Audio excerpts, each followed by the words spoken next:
दोस्तों नमस्कार। Online exam 96 में आपका स्वागत है और आज हम लोग तैयारी कर रहे हैं ब्रीथ का। तो हम लोग समझते हैं ब्रीथ में क्या किसको कहाँ पर केंद्र कहाँ पर त्रिज्या किसको व्यास कहा जाता है वो हम लोग समझते हैं। तो देखते हैं। देखिए हम लोग पढ़ रहे हैं ब्रीथ यानी कि सर्किल।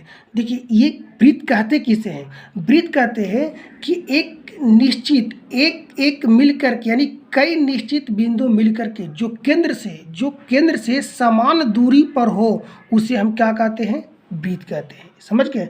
यानी कि एक यानी कई छोटे छोटे बिंदु मिलकर के जो केंद्र से निश्चित दूरी यानी समान दूरी पर हो उसे क्या कहते हैं? हम ब्रीथ कहते हैं। अब ब्रीथ में देखिए हम लोग देखते हैं केंद्र के बारे में। देखिए केंद्र जो ये है कि नहीं, ये ब्रीथ है तो ये केंद्र से समान दूरी पर है सभी तरफ, तो इसको क्या बोलते हैं? केंद्र। केंद्र ये आपका ये हो गया। अब उसके बाद हम लोग देखते हैं त्रिज्या। त्रिज्या कहते हैं ये आप हम लोग देख लिए, हम लोग और आप भी देख लिए कि ये केंद्र है और ये क्या है? ब्रीथ की परिधि। तो केंद्र से परिधि के समान लंबाई को क्या कहते हैं? हम लोग त्रिज्या कहते हैं।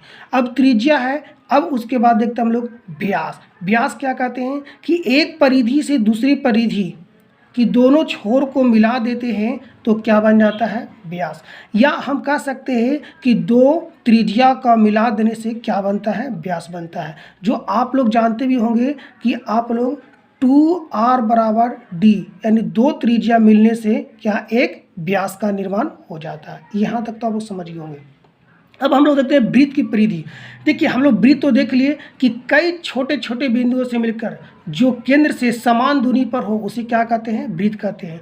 और ठीक ब्रीथ के किनारे किनारे जो रेखाएं होती है उसे क्या कहते हैं? परिधि कहते हैं। जैसे में आप देखे होंगे कहीं पर भी कि एक कोई बाउंड्री को किनारे किनारे जब घेराबंदी होता है तो परिमाप या परिधि दोनों कहा जाता है। ठीक है।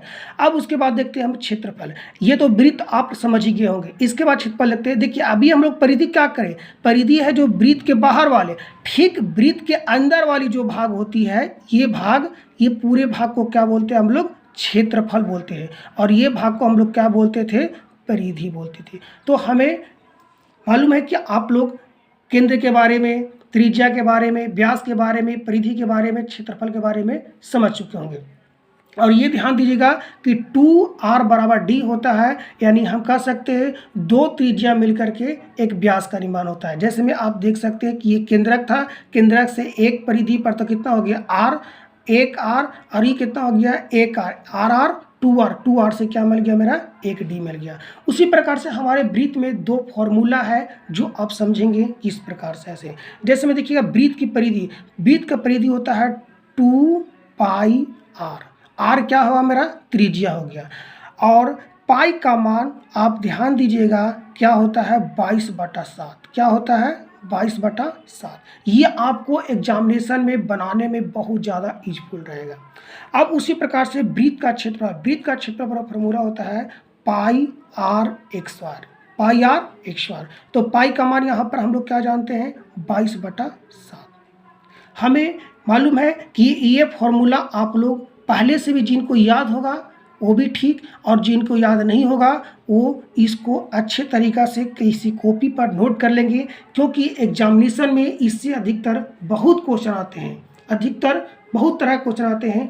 और हम लोग इससे संबंधित अलग अलग टाइप का क्वेश्चन देखेंगे और बनाने का प्रयास करेंगे। तो चलिए हम लोग बनाते हैं क्वेश्चन। तो दोस्तों हम लोग देखते हैं क्वेश्चन को। कहता है यदि किसी ब्रीथ की त्रिज्या 7 सेंटीमीटर है तो पहला क्वेश्चन इनकी व्यास ज्ञात करें, दूसरा है इनकी परिधि ज्ञात करें, और तीसरा है इनका क्षेत्रफल ज्ञात करें। तो हम लोग समझते हैं पहला क्वेश्चन। पहला कह रहा है व्यास।